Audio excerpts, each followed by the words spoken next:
Verset 8. On peut nous lire rapidement, nous pouvons nous tenir debout et ensuite nous allons nous asseoir. Je vous invite de vous tenir debout. Nous allons lire la parole de Dieu qui nous a réunis ce matin dans ce livre. Et tous les biens se trouvent dans cette parole-là. Acte chapitre 1, verset 8. Ensuite, on va lire Apocalypse chapitre 4, verset 1 à 10.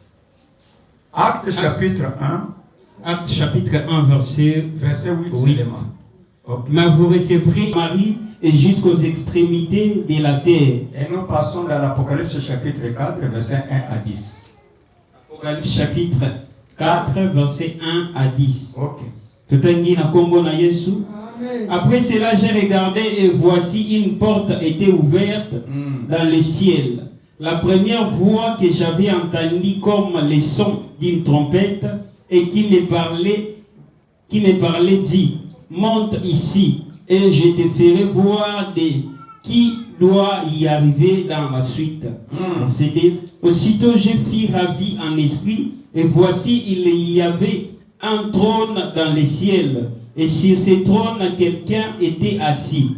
Celui qui était assis avait l'aspect d'une pierre environnée d'un éclat de arc-en-ciel semblable à des émeraudes. Autour du trône, j'ai vu 24 trônes, et sur ces trônes, 24 vieillards assis, revêtis de vêtements blancs. Et sur leur tête, devant les trônes brûlaient 7 lampes ardentes. Devant les trônes, comme une mer de verre, semblable à des cristals, au milieu du trône et autour du trône. Est semblable à un lion, le second être vivant semblable à un veau, le troisième être vivant à la face semblable à un aigle vole. Les 4 êtres vivants ont chacun 6 ailes et ils sont remplis Dieu au Saint et le Seigneur, Dieu le Tout-Puissant qui était et qui vient. Quand les êtres vivants rendent gloire et honneur et l'action de grâce à celui qui est assis sur le trône, à celui qui vit au siècle des siècles, les 24 vieillards se prosternent devant celui qui est assis sur le trône, en disant: tu es digne, notre Seigneur et notre Dieu, de recevoir la gloire et l'honneur et la puissance, car tu as créé toutes choses et c'est par. Ok, merci Seigneur. Acclamons le Seigneur pour la parole. Nous pouvons nous asseoir. On peut faire. Mais aujourd'hui, c'est une belle occasion de se connaître. C'est un peine effort de saluer ce qui se trouve de ton côté gauche et du côté droit. Il faut aussi demander son nom, son adresse.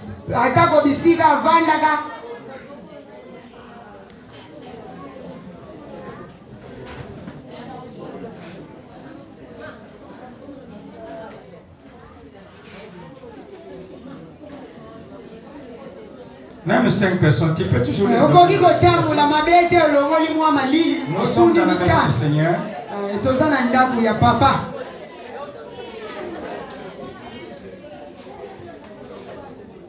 Moi je vais accueillir la nouvelle venue. C'est pour la première fois. Amen. Que mon Dieu te bénisse. Ok. Alléluia. Amen. Il est vivant. Il est ressuscité. Il est vivant. Il est ressuscité. Il est vivant. Il est ressuscité. Qui? Jésus. Frère ressuscité. Mais c'est quoi? Nous sommes dans un grand thème. Nous avons un grand travail, ce que je voulais vous dire. Ce travail n'aura pas fin seulement au Congo. Je ne sais pas, peut-être Dieu te prépare d'aller dans un pays étranger avec ce message. Il t'a invité pour recevoir ce message. Il t'a invité. Et pour que tu puisses avoir déjà quelque chose à dire. Parce qu'il a dit, vous irez jusqu'aux extrémités de la terre. Comme thème de ce message, je continue à dire toujours après Pentecôte.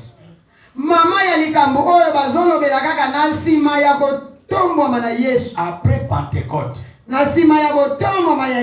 Après Pentecôte, il y a plusieurs sous-thèmes. Après Pentecôte, notre Seigneur Jésus-Christ a dit, vous serez mes témoins. Donc c'est après Pentecôte. Il a dit que vous serez mes témoins. Premièrement, vous serez des témoins. Témoins à Jérusalem. Jérusalem ne se trouve pas en RDC. Géographiquement, Jérusalem se trouve en Europe. Et c'est la capitale de Juda en Israël. C'est une ville qui se trouve sur une montagne. Et cette montagne a des ravins de gauche à droite. Elle est séparée de deux mers. La mer méditerranéenne et la mer morte. Il y a aussi des sources aux alentours de cette Jérusalem-là. Un fleuve et un puits. Selon les plans géographiques. Les plans célébrités. C'est une ville qui est très célèbre. Parce que c'est là où on a enterré Jésus-Christ.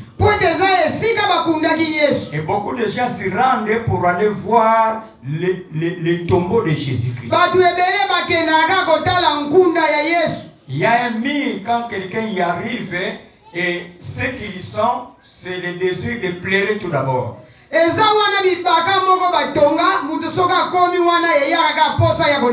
Ils sentent une certaine détresse dans leur cœur. Et les gens qui rendent pleurent toujours dans ce tombeau-là. Certainement, c'est quoi bien que c'est la grandeur de son innocence qui fait que les gens puissent raisonner.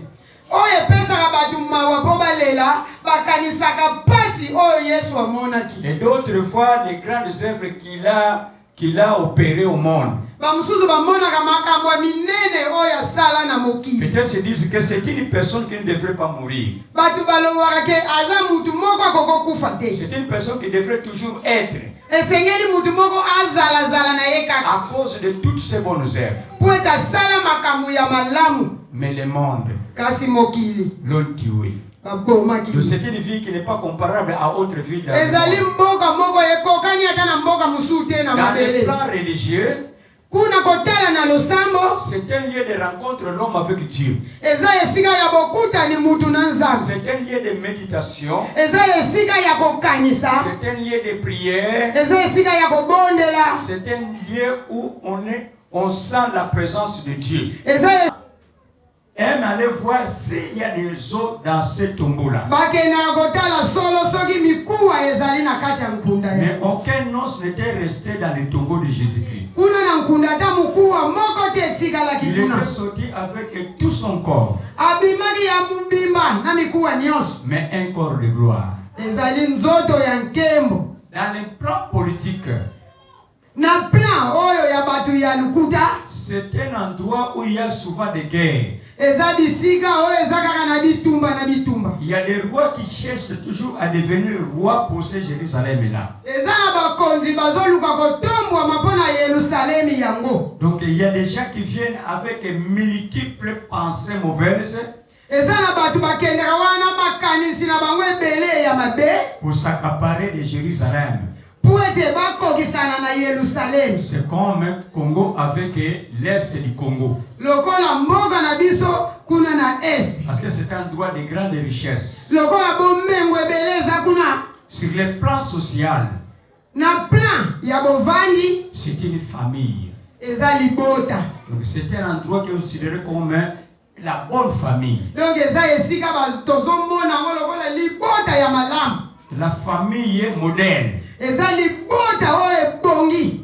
En connaissance de la parole de Dieu. Na boyebi ya maloba na Nzambe. Sur le plan infrastructure, Kotala lolenge batongaka. c'est comme Kimbansek. Eza lokola Kimbaseke. Pour arriver à Kimbansek, Pokoma wana Kimbaseke. nous avons des problèmes de passer ici. Tozana ngambu ya nzela poto mata na likolo. Il y a des difficultés pour monter à Jérusalem. Ezalaka ngambu penza pona kokoma na mboka yango. Congo, c'est comme Mangengenge. Lokola na ngomba ya mangengenge. Il y a des montagnes. Kokele na mangengenge eza na ngomba. Là, c'est sur le plan infrastructure. Wana nde kotala lolenge Sur tongani. le plan sécuritaire, Kotala na lolenge ya kobatelama. Dieu, malgré les multiples combats, Atako bitumba ebeleza la kakuna. Dieu est sécurité de Jérusalem. Nzambe aza ye moko mobateli ya Je Yerusalem. connais Néhémie. Na yebi Néhémie. Néhémie, quand il a entendu que Jérusalem est déchirée, Tangu ya yokaki ke Yerusalem ebebi. il ne pouvait plus encore travailler malgré qu'il avait un bon emploi. Akokaki kosala lisumu sala te atako azalaki kosala esika Parce malamu. qu'il était un fruit de Jérusalem. Po ete azalaki mbuma ya Yerusalem. S'il pouvait devenir un grand homme, Soki akomaki mutu c'est munene. à cause de ce qu'il avait appris à Jérusalem. Eza pona oyo yazwaki na mboka Il ne yango. pouvait pas rester tranquille quand il a écouté que Jérusalem est déchirée. Atikalaki kimia te tango ayokaki ke Yerusalem Il ebebi. gênait et il priait Abandaki kokila pe kobondela. jusqu'à ce que son patron lui a donné toutes les possibilités pour aller bâtir Jérusalem. Kino mokonzi na ye apesaki ye makoki nyonso ya kokende kotonga Il a Yerusalem. clôturé Jérusalem par des murailles. Atongaki yango pe atie bibaka. Il a mis la sécurité. Atiaki penza bibaka Sur mpona le plan kosili. économique, Kotala na ekonomi ya mboka. Jérusalem c'est comme la ville de Dieu Yerusalem lokola eza mboka ya Nzambe. et Dieu ne manque rien. Epai ya Nzambe kolia ezangaka te. AGD 8 dit que l'or et l'argent appartient à Dieu. Mukanda ya Jesu koloba ke wolo na palata eza ya Donc Nzambe. comme Dieu lui-même est là, Lokola Nzambe ye moko aza wana. l'économie ne peut jamais tomber comme au Congo. Ah, kuna ekonomi ekokweya Il te. y a des économistes économiques dans les gouvernements. Biso eza na babombi oyo batie kuna na Ils gouvernement. se disaient que moi je vais rabattre les dollars. Oyo baloba yenga soki nake kuna na kokitisa dola. Et il n'a rien fait. Bake kuna Il basali a eloko te. un grand poste dans ce pays. Ayambalo oyo bazwi bamaniki ye lisu esika mosusu na mboka oyo. Jérusalem du Congo. Yerusalemi ya S'il Kongo. le prend sacerdotal, Kotala na lolenge ya sacerdoce. Jérusalem, Yerusalemi c'est un trône d'un grand roi. ezali penza kiti ya bokonzi ya On monene. nous parle dans Hébreu chapitre 7. Na mukanda ya ebele oyo bazoloba na biso. On parlait de Melchisedec Bazolobela Melkisedek. qui s'est rencontré avec Abraham Oyo akutanaki na balayama. dans Genèse chapitre 14. Na mukanda ya ebandeli 14. Abraham était en guerre avec le roi de Sodome, Abraham. Ezalaki na mutu moko ayaki liboso ya Cet balayama. homme-là s'appelait Melchisedec. Mutu yango kombo na ye Il Melkisedek. est venu avec le pain et le vin pour donner à Abraham. Ayaki na mapa na vino na kopesa balayama. Il avait béni Abraham. Apambolaki ya balayama. Et on dit que cet homme-là Balobi ke mutu yango n'a ni père ni mère. azalaki na tata te na mama On ne te. connaît même pas sa généalogie. Toyebi kutu te wapi ya uta. Il s'appelait le roi de Salem. Kasi bazalaki kobenga ye mokonzi ya likolo. Salem Salemi signifie tout simplement Jérusalem. ezolakisa kaka Yerusalem. Salem en hébreu qui veut dire la paix.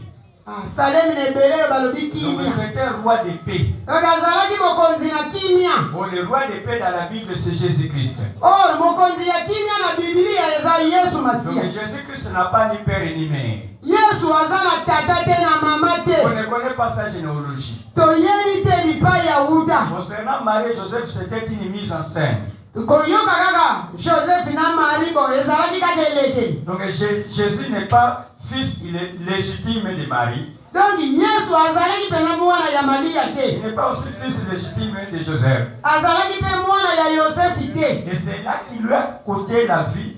Mais lokola bomoi batielaki ye Et kuna. ceux qui savaient qu'elle était née de Marie, Bao bayebaki abotami ya Maria. il disait que c'était le fils de Marie. Babandaki koloba aza mwana ya Mais Maria. lui disait que moi j'ai mon père. Mais ye moko azalaki koloba naza na tata na nga. Mon père c'est celui qui a créé le ciel et la terre. Tata na nga eza oyo akelaki likolo mpe Donc, mon mabele. père c'est Dieu. Donc tata na ye ezalaki Donc on nzambe. peut conclure Nakosukisa que la femme de Dieu c'est Marie. ke mwasi ya nzambe aza Maria. Oh, Marie avait un corps physique. Or Maria azalaki na nzoto ya bomoto. Dieu a un corps spirituel. Mais nzambe aza na nzoto ya molimo. Comment le corps spirituel peut avoir des enfants avec un corps physique? Lolenge nini nzoto ya molimo ebota mwana na nzoto ya mosusu. En conclusion, Na suka Jésus n'était pas intelligent. Yesu azalaki mayele te. Selon le monde. Après bato. Alléluia. Amen. Parce que le spirituel ne peut jamais avoir des enfants avec ce qui est physique. Ce qui est physique, c'est qu'esprit et esprit. Esengeli mutu na nzoto na mutu na nzoto nde bakobota. C'est là où a commencé la guerre Esika nde bitumba ebanda. avec les pharisiens. Na bafarisei. Les pharisiens voyaient que Jésus n'était pas instruit. Bafarisei bazalaki komona Yesu aza na Il n'a mayele pas te. étudié. Atanga te. Mais comment quelqu'un qui n'a pas étudié, Lolenge nini mutu atanga na ye qui te. est en train de guérir les malades, Azobikisa babeli. quelqu'un qui n'a pas fait la science, Mutu oyo ayekola qui est te. en train de recouvrir les yeux des aveugles, Azofongola bakufi miso. quelqu'un qui n'a pas étudié, Mutu atanga te. qui peut opérer le miracle 5 pains 3 poissons, il nourrit 5000 personnes. Sans Asali bikamwa bambisi bitano alesi etuluku ya quelqu'un bato. qui n'a pas étudié, Mutu atanga il peut te. marcher sur la mer sans être à s'enfoncer. Azotambola likolo ya mai adimbi Quelqu'un qui te. n'a pas étudié, Mutu atanga il te. peut ressusciter un homme mort en décomposition pendant 4 jours. Ake koselusa mutu akufi mikolo minene na nkunda. Quelqu'un qui n'a pas étudié, Mutu atanga comment te. il peut dire qu'il doit mourir, mais le 3e jour il sera ressuscité? Lolenge nini akolobake nakokufa mikolo misatu na koseka. Quelqu'un qui n'a pas étudié, Mutu moko atanga te. comment il peut détruire l'intelligence de ceux qui sont nés avant lui? Lolenge nini azoletela mayele ya bato babotama liboso na ye. Notre Jésus. Ah, Yesu na biso. Notre Jésus. Yesu na biso. Notre Jésus. Yesu na biso. Notre Jésus. Yesu na biso. Notre Jésus. Yesu na biso. Notre Jésus-Christ. Yesu na biso. Alléluia. Amen. Stratagème. Si vous avez un dictionnaire, vous pouvez voir dans votre dictionnaire le mot Dictionnaire, stratagème. Qu'est-ce que cela veut dire? Stratagème. Bato ba téléphone. Stratagème. 30 ans. Stratagème. Stratagème. Stratagème de Dieu. Stratagème. Qu'est-ce que signifie stratagème dans le dictionnaire? Stra. S-T-R-A. Ok. Stratagème.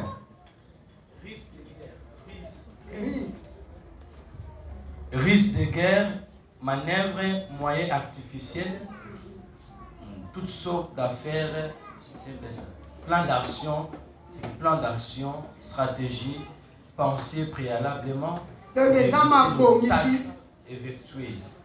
Mabongisi ya boyebi ya On dit c'est mayele. un risque de guerre. C'est un risque de Guerre. Dieu est stratagème. Il a des risques. Vous voyez que quand Satan était venu vers Ève, Totali tangu Satana yaki liboso na on Eva. dit que c'est la bête la plus risquée Nioka tolobaki azali niama oyo aza na mayele. qui a créé ces serpents. Nani akelaki nioka yango? Est-ce que le serpent peut avoir une intelligence plus que Dieu? Est-ce que nioka kolekela nzambe na mayele? C'est Dieu qui a mis cette Ye intelligence. moko nzambe natiaki mayele nyonso epai ya nzambe. Alléluia! Amen. Na mayele ya bitumba mpona kolonga mongunia. Je peux aller plus loin. Na mobali nakoki kopusa na mosika. Vous connaissez la naissance de Moïse. Est-ce que boyebi kobotama ya Moïse? Il était né en temps de guerre. Abotamaki na ngonga ya bitumba. Dans leur tribu, on devrait les éliminer tous les jeunes garçons Na mboka na bango esengeli baboma bana nyonso mibali de oyo 0 babotama. jusqu'à 5 ans. kobanda mukolo ya yambo Et kino Moïse na était né dans cette période-là. kasi Mose abota magina ngonga Tellement wana qu'il était très beau, lokola zaki mobali kitoko son maman l'a conservé dans la maison pendant 3 mois. mama ya bomba na ndako sanza misaki Mais un moment, la maman avait eu peur. me ngonga moko mama komi kobanga Il a dit, je ne veux pas voir le sang de mon enfant très beau couler dans ma vie. vraiment mwana nga kitoko boye namona pe alolenge bakobombela ye Il l'a mis dans une corbeille. azwi atie na kitunga Il est allé le mettre à côté d'un fleuve d'eau ake na ye penepene na mai au milieu des roseaux. kotisi ye wana Maintenant, le matin, na tongo les femmes qui devraient venir basi bazokende pour venir se laver, bake kosukula on a découvert un beau bébé. bakutani na mwana mobali ya kitoko Et parmi toutes les femmes qui étaient là, na basi wana nyonso il y avait la fille de Pharaon, ezalaki na mwana ya falu le grand sorcier de l'Afrique. ondoki munene ya Cette bato fille, mwingi quand il a vu le bébé, ntango amonaki bebe yango tellement qu'il était beau, lokola azalaki il dit, kitoko non, prenez ce bébé-là, il devient mon bébé. alobi kozwilanga mwana nakomi mwana nga On a l'amené dans la maison de Pharaon. amemi ye na ndako ya tata na Il y ye avait un problème. ezalaki na mbulangani Qui peut allaiter ce bébé-là? nani akomelisa bebe oyo La grande sœur de Moïse se trouvait là quand le bébé a été pris par cette femme-là. lokola yaya ya mwasi wana botaki mwana wana azalaki wana ntango azozwa bebe Myriam savait que c'est mon petit frère. yaya yango komone Miriam Mais il ne pouvait pas parler. me alobaki te Il a parlé du moment seulement qu'on cherchait quelle maman qui peut allaiter ce bébé. ntango kaka bazoluka mama nini oyo akomelisa ye nde ye atelemi alobi Myriam a dit, alobi je connais une maman qui vient de faire un bébé ces jours-ci. nayebi ndeko moko abungisi mwana ndenge ya mikololo On dit, va prendre cette maman. abi kende kozwila biso ye C'est toujours la maman de Moïse. eza kaka ye moko mama oyo abotaki boye amen C'est toi qui es menteur, soki oza mutu ya lokuta Dieu est plus menteur que toi. nzambe akosa koleka yo Alléluia! amen Ça ne sert à rien de mentir. esa nango eloko nini po okosa Parce que Dieu est plus menteur que toi. po ete nzambe akosa koleka yo Mais les mensonges de Dieu, kasi lokuta ya nzambe il prépare la délivrance de quelqu'un. abongisaka lobiko ya mutu moko Alléluia! amen esika oyo C'est pas parce que tu as entendu les échos. eza po oyokaki Parce qu'on t'a appelé. po ete babengaki yo Dieu t'a appelé pour te délivrer. nzambe abengaki yo po abikisa yo Aujourd'hui, tu es déjà dans la corbeille. lelo oza deja na kitunga Comme Moïse était dans la corbeille, okola mose azalaki toi na et kitunga moi, nous étions déjà dans la corbeille. nano ngai tozalaki na kitunga Nous avons grandi comme des sorciers. tokolaki lokola Nous avons bamboki grandi comme des féticheurs. tokolaki Nous lokola avons grandi banganga comme des marabouts. tokolaki Nous lokola avons grandi batakisi comme des aveugles. tokolaki lokola Nous sommes bafundi grandi bisu comme des personnes qui n'ont rien. tokolaki lokola bato baya na Mais eloko Dieu a te permis que tu puisses passer par cette voie kasi nzambe atindi yo poleke pour nawe t'élever aujourd'hui. po ete atombolo lelo C'est ça le stratagème de Dieu. yango nde mayele na C'est ça nzambe la rise de Dieu. yango nde mabongisi C'est la na rise de Dieu nzambe dans la guerre. kuna ezali bitumba Raison pour laquelle Jésus était né dans une ferme.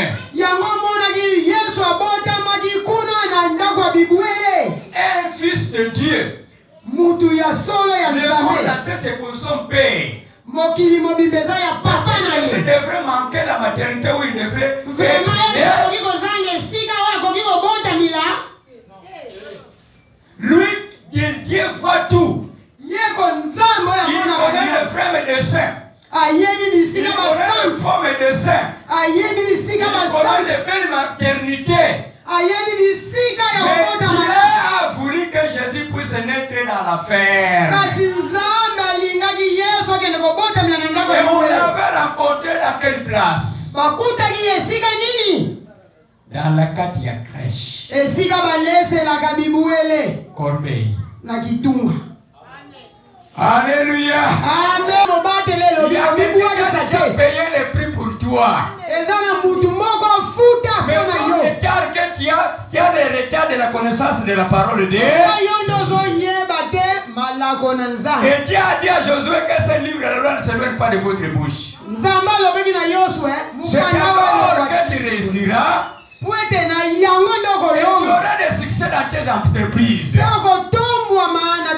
Mes jeunes frères, mes jeunes fils, même maman, ce que je te dis aujourd'hui, ça ne vient pas de moi. C'est Dieu qui a préparé ça pour toi. Même moi, je me découvre aussi dans la Bible. Le nom que j'ai porté, ce n'est pas le nom auquel je devrais me réjouir. Tu donnes un nom à ton enfant comme on a un fouille.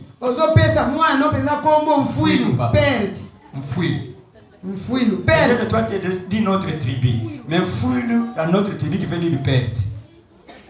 C'est le nom qu'on m'a donné.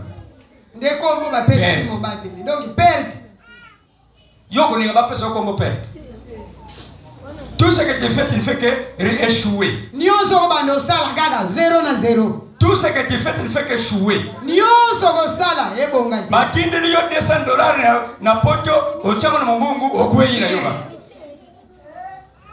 Mais mutazana $50 azo les cailloux. Amen. Alléluia. Amen. Alléluia. Amen. C'est que tu as l'esprit de perte en toi. C'est que oza penza na nyunganisi ya ukobungisa ipana. On t'a choisi déjà pour perdre. Mais le Jésus que je t'enseigne, il a dit je ne suis pas venu dans le monde pour perdre. Alléluia. Amen. Je ne suis pas venu dans le monde pour perdre. Mais quelle est la capitale de Jésus? Le capital de Jésus. La première marchandise de Jésus. C'est moi. Et toi. Alléluia. Amen. Mais Jésus est mort à cause de toi, non? Il est mort pour que tu sois sauvé. Il est mort pour que tu sois ressuscité. Il est mort pour que tu sois béni. Il est mort pour que tu sois élevé. Il est mort pour que tu sois prospère à tous égards. Donc Jésus a déjà levé toutes les limites de ta vie.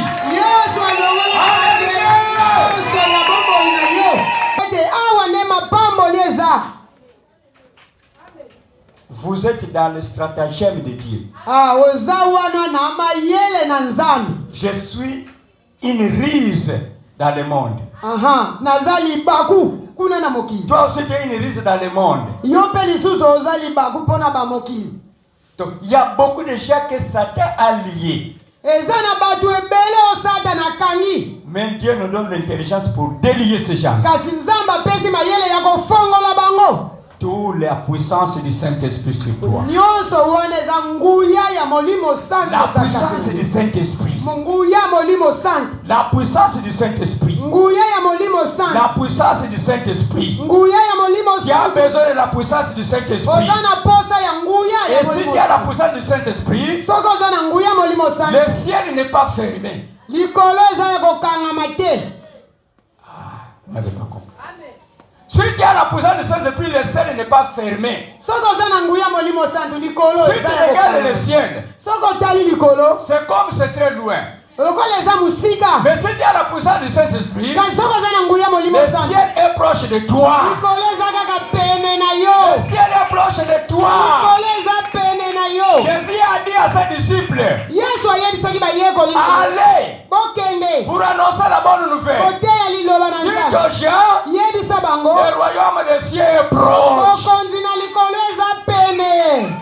Donc quand quelqu'un t'amène la bonne nouvelle, Jésus est à côté de lui. Yesu aza pene na Il ye. a toutes les richesses d'en haut. Aza na bomengo nyonso ya C'est likolo. toi de l'accepter comme Seigneur et Sauveur. Eza kaka yo ndima lokola mokonzi pe On te mobili. donne la carte d'entrée dans le ciel. Ye bapesi yo buku ya kokota na likolo. Tu as la carte d'entrée dans le ciel. Akopesa yo buku ya Tu kokota as na les likolo. documents d'entrée dans le ciel. Aza na mikanda ya kokota Tu es na devenu likolo. fils de Dieu. Okomi mwana na nzambe. Dans la maison de son père, Na kati na ndako ya tata. je peux regarder la TV jusqu'à l'heure attends que moi-même je vais. Na kotala bilili. Parce Lolenge que ce sont les biens de mon père. Kweta zali ndako ya tata na Ce sont les biens de mon père. Eza di bomengo Dans ya la maison tata de na mon père, bomengo ya tata na j'ai bien mangé jusqu'à vomir. na kolia tino na legisa C'est ngoma l'argent de mon père. kweza mbongo ya papa na Alléluia.